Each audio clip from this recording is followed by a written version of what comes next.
அதிருப்தியானது தமிழ்நாட்டினுடைய ஆசிரியர்கள், அரசு ஊழியர்கள் மத்தியிலே இருக்கிறது.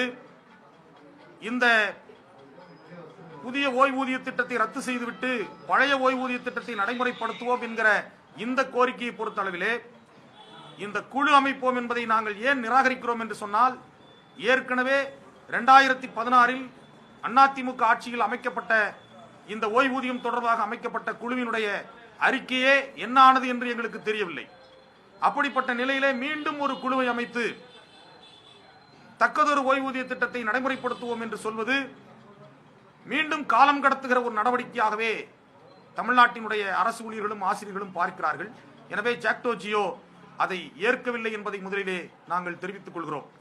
அதே போன்று கடந்த தேர்தல் அறிக்கையிலே கூறிய பல்வேறு கோரிக்கைகள், குறிப்பாக இடைநிலை ஆசிரியர்கள், முதுகலை ஆசிரியர்கள், உயர்நிலை மேல்நிலைப் பள்ளிகளின் தலைமை ஆசிரியர்கள், உடற்கல்வி ஆசிரியர்களுடைய ஊதிய முரண்பாடுகளை களைந்து அவர்களுக்கு ஒன்றிய அரசு ஆசிரியர்களுக்கு இணையான ஊதியத்தை வழங்குவோம் என்று தெரிவித்த அந்த கோரிக்கை, அதே போன்று டாக்டர் கலைஞர் அவர்கள் வழங்கிய சரண் விடுப்பு ஒப்படைப்பு உரிமையை நிரந்தரமாக நிறுத்தி வைத்து தமிழ்நாடு அரசு ஆசிரியர்களுக்கு ஏற்படுத்தி இருக்கிற, அரசு ஊழியர்களுக்கு ஏற்படுத்தி இருக்கிற மிகப்பெரிய பாதிப்பு, அதை வழங்குவோம் என்று தேர்தல் அறிக்கையிலே கூறிவிட்டு இதுவரை அதை பற்றிய எந்தவிதமான சிந்தனையும் இந்த அரசுக்கு இல்லை. பேரறிஞர் அண்ணா காலத்திலிருந்து வழங்கி வந்த உயர்கல்விக்கான ஊக்க ஊதியம் என்பது நிரந்தரமாக நிறுத்தப்பட்டு விட்டது. அதே போன்று தொகுப்பூதியம், மதிப்பூதியத்திலே பணியாற்றக்கூடிய ஊழியர்கள், சத்துணவு ஊழியர்கள், அங்கன்வாடி ஊழியர்கள், கிராமப்புற நூலகர்கள், ஊராட்சி உதவியாளர்கள், எம்ஆர்பி செவிலியர்கள் போன்றோர்களுக்கு பல ஆண்டு காலமாக மிக குறைந்த ஊதியத்திலே அவர்கள் வாழ்க்கை நடத்துவதற்கே கஷ்டப்பட்டுக் கொண்டிருக்கிறார்கள். அவர்களுக்கு அனைவருக்கும் காலமுறை ஊதியம் வழங்க வேண்டும் என்பது ஜாக்டோ ஜியோ பேரமைப்பினுடைய கோரிக்கை. இதில் முக்கியமாக தமிழ்நாட்டில் வேலை இல்லாமல் கிட்டத்தட்ட 80 லட்சத்திற்கும் மேற்பட்ட இளைஞர்கள் இன்றைக்கு வேலைவாய்ப்பு அலுவலகங்களில் பதிந்துவிட்டு வேலைக்காக காத்து கிடக்கிறார்கள்.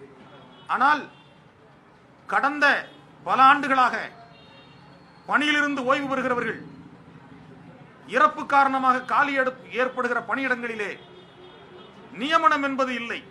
கிட்டத்தட்ட 6 லட்சத்திற்கும் மேற்பட்ட காலி பணியிடங்கள் உள்ளன.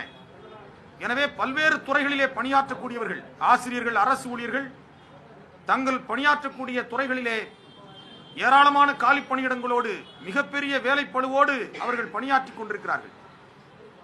இந்த மாநிலத்திலே வேலையில்லாமல் தவித்துக் கொண்டிருக்கிற இளைஞர்களுக்கு வேலை வாய்ப்பை வழங்கக்கூடிய வகையிலே நிரந்தர பணியிடங்களிலே காலமுறை ஊதியத்திலே ஆசிரியர்களும் அரசு ஊழியர்களும் நியமிக்கப்பட வேண்டும் என்கிற கோரிக்கையை இந்த நேரத்திலே ஜாக்டோ ஜியோ தமிழ்நாடு அரசுக்கு வலியுறுத்தி கேட்டுக்கொள்கிறது.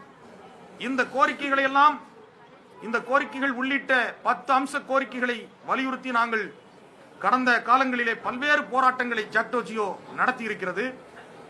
அந்த போராட்டங்களின் போதெல்லாம் மாண்புமிகு அமைச்சர் பெருமக்கள் எங்களை அழைத்து எங்களோடு பேச்சுவார்த்தை நடத்தி நம்பிக்கை ஊட்டினார்கள். இன்னும் கூடுதலாக மாண்புமிகு முதலமைச்சர் அவர்களே எங்களை அழைத்து பேசி எங்களுக்கு நம்பிக்கை அளித்தார்கள். அவர்களை நம்பி நாங்கள் பலமுறை எங்களுடைய போராட்ட நடவடிக்கைகளை ஒத்திவைத்திருக்கிறோம். ஆனால் இன்று 4 ஆண்டுகள் ஆட்சிக்கு வந்து முடியக்கூடிய நிலையிலும் கூட எங்களுடைய கோரிக்கைகளில் ஒன்றை கூட நிறைவேற்றவில்லை என்கிற நிலையிலே இன்று கூடிய ஜாக்டோ ஜியோ மாநில ஒருங்கிணைப்பாளர்கள் கூட்டமானது அடுத்த கட்ட போராட்ட நடவடிக்கைகளை முடிவு செய்திருக்கிறது.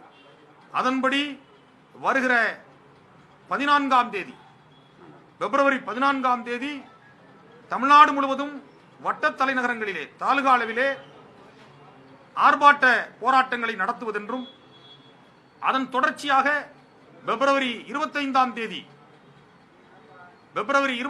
தேதி மாவட்ட தலைநகரங்களிலே மறியல் போராட்டத்தை நடத்துவதென்றும் ஜாக்டோ ஜியோ முடிவு செய்திருக்கிறது. அதற்கு பின்பும் எங்களுடைய கோரிக்கைகள் நிறைவேறவில்லை என்றால் கடுமையான போராட்ட நடவடிக்கைகளில் ஜாக்டோ ஜியோ ஈடுபடும் என்பதை இந்த நேரத்திலே தெரிவித்துக் கொள்கிறோம். அடுத்து என்னென்ன போராட்டம்ங்கிறத அடுத்து ஜாக்டோ ஜியோ கூடி முடிவெடுத்து அறிவிக்கும். ஜாக்டோ ஜியோவினுடைய உயர்மட்ட குழு அரசியல் களம் விரைவா தேர்தலை நோக்கி போயிட்டு இருக்கு. எந்த நிலையில நீங்க போராட்டத்தை அறிவிக்கிறீங்க? 3 ஆண்டுகளா நீங்க போராடணும், பேச்சுவார்த்தை நடத்தினா சொல்றீங்க. இப்பயும் பேச்சுவார்த்தைக்கு போயிருக்கலாமே. நாங்கள் கடந்த ஆட்சி காலத்தில் பல்வேறு போராட்டங்களை நடத்தி கொண்டிருந்த போது இப்போது முதலமைச்சராக இருக்கின்ற முத்துவேல் கருணாநிதி ஸ்டாலின் அவர்கள் போராட்ட களத்திற்கு நேரடியாக வந்து உங்களுடைய கோரிக்கைகள் நாங்கள் ஆட்சிக்கு வந்தவுடன் உடனடியாக தீர்க்கப்படும் என்று கூறியதோடு மட்டுமல்லாமல் நாங்கள் வாழ்வாதார மாநாட்டை நடத்துகின்ற போது அந்த மாநாட்டுக்கு வருகை தந்து அரசு ஊழியர்கள் ஆசிரியர்களால் தான் இந்த ஆட்சி அமைக்கப்பட்டுள்ளது, அதை மறுக்கவும் இல்லை மறக்கவும் இல்லை, அதை ஏற்றுக்கொள்கிறேன் என்று கூறியதோடு படிப்படியாக உங்களுடைய கோரிக்கைகள் நிறைவேற்றப்படும் என்ற காரணத்தினால் கடந்த 4 ஆண்டு காலமாக எங்களுடைய கோரிக்கைகள் நிறைவேற்றப்படும் என்ற நம்பிக்கையின் அடிப்படையில் கடந்த 24/2/2024 3 அமைச்சர்கள் கூடி எங்களை அழைத்து பேசி உத்தரவாதம் அளித்த வகையில் அதற்கு அடுத்து முதலமைச்சராக இருக்கிற ஸ்டாலின் அவர்களை எங்களை நேரடியாக அழைத்து பேசியதன் அடிப்படையில் எங்களுடைய போராட்டத்தை ஒத்திவைத்தோம். நிதிநிலை காரணமாக அவர் கூறியதற்காக கடந்த 4 ஆண்டு காலம் நாங்கள் நிறுத்தி வைத்தாலும் கூட எங்களுடைய வாழ்வாதார கோரிக்கையான சிபிஎஸ் ஜிபிஎஃப் ஆக மாற்றப்பட வேண்டும் என்ற உள்ளிட்ட 10 அம்ச கோரிக்கைக்காக பல ஆண்டுகள் போராடினாலும் கூட ஒரு நம்பிக்கையான அரசை உருவாக்கிய பெருமை ஆசிரியர் அரசு ஊழியர்களுக்கு உண்டு என்பதோடு மட்டுமல்லாமல் இந்த ஆட்சி எங்களுக்கெல்லாம் அனைத்து கோரிக்கையும் நிறைவேற்றப்படும். கடந்த காலத்திலே கலைஞர் அவர்கள் ஆட்சி செய்கின்ற போது ஆசிரியர்கள் அரசு ஊழியர்களுடைய அத்தனை கோரிக்கையும் நிறைவேற்றி பொற்கால ஆட்சியாக திகழ்ந்த காரணத்தினால் அவருடைய புதல்வர் எங்களுக்கும் அனைத்து உரிமைகளையும் எங்களுடைய கோரிக்கையும் நிறைவேற்றுவார் என்ற நம்பிக்கையின் அடிப்படையில் கடந்த 4 ஆண்டுகளாக எங்களுடைய போராட்டத்தை ஒத்திவைத்தோம். ஆனால் எங்களுடைய கோரிக்கை நிறைவேறாது என்ற நம்பிக்கை கடந்த சட்டசபையிலே நிதியமைச்சர் அவர்கள் கூறிய அதற்கு நாங்கள் பெரிய வருத்தத்தையும் ஏமாற்றத்தையும் எங்களுக்கு அளித்திருக்கிறது. கண்டிப்பாக அவருடைய அறிவிப்பு இந்த ஜாக்டோ ஜியோவின் சார்பாக கடுமையான கண்டனத்தை இதன் மூலம் தெரிவித்துக் கொள்கிறோம். நிச்சயமாக எங்களுக்கு பழைய ஓய்வூதிய திட்டத்தை தவிர மாற்று திட்டத்தை நாங்கள் ஏற்க மாட்டோம் என்பதை இதன் வாயிலாக இந்த அரசுக்கு தெளிவாக தெரிவித்துக் கொள்கிறோம்.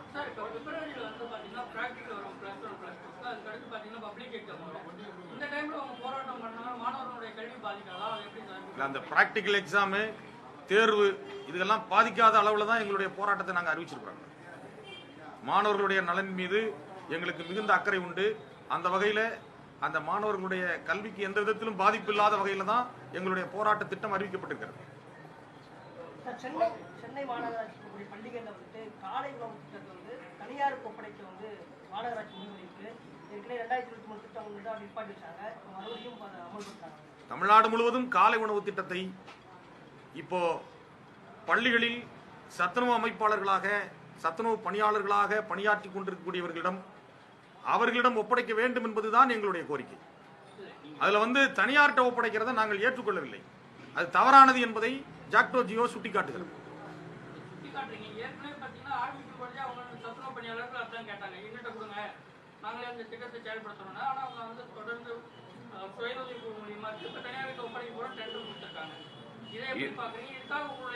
இல்ல, ஜாக்டோ ஜியோ ஒட்டுமொத்த கருத்து பழைய முறைப்படி அங்கு பணியாற்றுகின்ற அந்த சத்துணவு ஊழியர்களை தான் அதை பணியில் செய்ய வேண்டும் ஒழிய தனியார் மூலமோ அல்லது வேற எந்த வகையிலையுமே அதை ஏற்றுக்கொள்ள இந்த ஜாக்டோ ஜியோ இல்லை. காலை உணவு திட்டம் என்பது ஒரு சிறப்பான திட்டம், அதை நாங்கள் மனதார வரவேற்கிறோம். அதே நேரத்தில் சத்துணவு ஊழியர்களிடம் அதை வழங்கினால் அந்த திட்டத்தினுடைய உண்மையான பலன் அது மாணவர்களுக்கு சிறப்பாக கிடைக்கும். அதனால அவர்கள்ட்ட தான் ஒப்படைக்கணும். அதை நான் கடுமையாக எதிர்க்கிறோம். ஜாக்டோ ஜியோ அதை எதிர்த்து கடுமையாக போராடும். சார், இப்போ எப்படி ஆதரவு எப்படி இருக்கும்? இப்போ ஜாக்டோ ஜியோவுடைய ஆதரவு எப்படி இருக்கு? ஏன்னா கடந்த காலங்களில் போராட்டம் அறிவிப்பாங்க, 2 சங்கமா 3 சங்கமா பிரிஞ்சிருவாங்க, கடைசி கட்டத்தில் போராட்டம் வாபஸ் தான் பெறப்படும். இப்போ எப்படி இருக்க போது? ஏற்கனவே நாங்கள் உங்கள்கிட்ட முதல்ல சொன்னோம். ஏற்கனவே நடந்த போராட்டங்கள் அறிவிப்புகள் ஜாக்டோ ஜியோவினுடைய போராட்ட நடவடிக்கை அறிவிச்ச உடனே மாண்புமிகு அமைச்சர் பெருமக்கள் மாண்புமிகு முதலமைச்சரை கூப்பிட்டு பேசின உடனே அவர்கள் மீது ஒரு நம்பிக்கை வைத்து நாங்கள் போராட்டத்தை திரும்ப பெற்றோம். அதுல ஒன்றும் மாற்றம் கிடையாது. ஆனால் ஜாக்டோ ஜியோவில் இருக்கக்கூடிய தமிழ்நாட்டில் அனைத்து சங்கங்களும் மிகவும் ஒற்றுமையாக இருக்கிறார்கள். அதனால ஒட்டுமொத்த தமிழ்நாட்டினுடைய ஆசிரியர்களும் அரசு ஊழியர்களும் ஜாக்டோ பின்னால் இருக்கிறார்கள். அது நீங்க போராட்டம் நடக்கும்போது உங்களுக்கு தெரியும். ஜாக்டோ ஒரு போராட்டத்தை அறிவித்தால் ஒட்டுமொத்த தமிழகமும் ஸ்தம்பிக்கும். அப்படிப்பட்ட ஒரு வலிமையான கூட்டமைப்பு தான் ஜாக்டோ. அப்படிப்பட்ட ஒரு வலிமையான போராட்டத்தை நாங்கள் நடத்துவோம். இந்த வலிமையான போராட்டத்தை வலிமைப்படுத்துவதற்காக 4/2/2023 மாநிலத்தில் உள்ள அனைத்து உயர்மட்ட குழு உறுப்பினர்களும் ஒருங்கிணைப்பாளர்களும் ஒன்று கூடி மீண்டும் இந்த வலிமைப்படுத்துவதற்கான வழிவகை என்ன என்பதை செய்வதோடு மட்டுமல்லாமல் மாவட்ட அளவில் 6/2/2025 மாவட்ட ஒருங்கிணைப்பாளர்கள் அனைத்து சங்கங்கள் அனைத்து பொறுப்பாளர்களும் ஒன்று கூடி இந்த போராட்டத்தை வலிமைப்படுத்துவதற்கான அத்தனை வழிவகைகளும் செய்யப்படுவதற்காக 4/2/25 திருச்சியிலும் 6/2/25 ஒவ்வொரு மாவட்ட தலைநகரிலும் மாநில ஒருங்கிணைப்பாளர் மாவட்ட ஒருங்கிணைப்பாளர்கள் அத்தனை பேரும் ஒன்று கூடி இந்த போராட்டத்தை வலிமைப்படுத்துவதற்கான வழிவகைகள் செய்வதாக திட்டமிட்டிருக்கிறோம். எந்த வேறுபட்ட கருத்து இல்லை. இன்று 32 ஒருங்கிணைப்பாளர்களும் ஒன்று கூடி ஒருமித்த கருத்தின் அடிப்படையில் தான் நாங்கள் இந்த உங்களுக்கு அறிவிப்பை வெளியிடுறோம். எங்களிடம் எந்த விதமான வேறுபாடோ கருத்து வேறுபாடோ எதுவும் இல்லை. எங்களுடைய ஒரே பிரதான கோரிக்கை பங்களிப்பு ஓய்வூதியத்தை தவிர்த்து பழைய ஓய்வூதிய திட்டத்தை செயல்படுத்த வேண்டும் இந்த அரசாங்கம் என்பதில் நாங்கள் உறுதியாகவும் ஒற்றுமையாகவும் இருக்கிறோம் என்பதை இந்த நேரத்தில் இந்த அரசுக்கு தெரிவித்துக் கொள்கிறோம்.